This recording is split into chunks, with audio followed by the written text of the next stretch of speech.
السلام علیکم، څنګه یاست؟ جوړ است، بخیر است، بیدار است. دا بله ورځ مو د پښتون ورور سره ناجایزه سوې ده. د خلکو څه پر دا خبره ځان واچاوه. دا زما د پښتنو مشران څه دا خواستي باید دا سړی دا کم دا کار سره کړی دي، دا بې غیرته راونیسي راوځړي، دا د بل شي باید په خدای کړی دي. نو زما ستاسې څه دا خواستي دا سړی باید ګیر کړي. ملګرو ما تاسو سره تیر شوی ویډیو شیر کړو، په هغې کې د آر کې سالار د هغې کوم مکمل ویډیو وه. تاسو سره زه د دې هلک باره کې شریکه کوم چې مشهور ټیک ټاکر دی، د کویټې سیمې سره د دې تعلق دی. آر کې سالار د دې نوم دی، یو ډیر زیات مشهور ټیک ټاکر دی د کویټې د سایډ نه.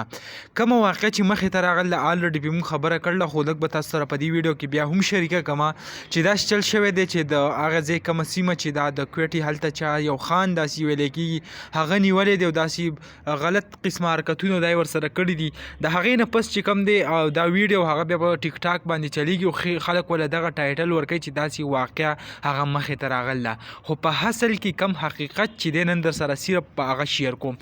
داسې چل شوی دی چې یو ویډیو راغستې کړی شوې ده، اوس د ویډیو د چا ده نو بیا خلک لګېدل دي هغه ساوڼ یې کټ کړلی او د دې تصویران یې پرې لګول دي، بیا راځي او په ټیک ټاک باندې سوشل میډیا د لارې شیر کوي او پکې وایي چې د آر کې سالار چې کوم دی هغه ویډیو وایرل شو.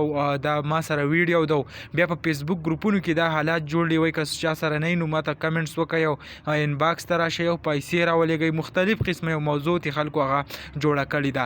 البته کوم ویډیو چې دا هغې کې څه حقیقت نشته، لکه د خلکو صرف او صرف هسې بس ځان مصروف کولو دپاره دا شی جوړ کړی. د هلک چې کوم دی هغه هسې بدنامۍ او دا دغه جوړ کړل. البته د هلک څه پیغام نه دی راغلی، که پیغام یې راغلی موږ هم تاسو سره شریک کوو. خو کوم غلط خبر چې کوم دی هغه خلک شیر کوي، نو برای مهرباني تاسو ټولو ته زه یو ریکویسټ کوم چې دا خبر هغه مه شریک کوئ داسې د خلکو سره چې تاسو وایئ چې موږ ته دا به درته موږ پیسې در ولېږو او دا چل وکئ او دا د دې قیسونه هغه قلار شئ، برنه هغه چا باندې الزام او تهمتونه هغه مه لګوئ. دغه لنډه شان ویډیو وه، هغه هم تاسو سره شریک کوله. امید لرم ویډیو به خوښه شوي.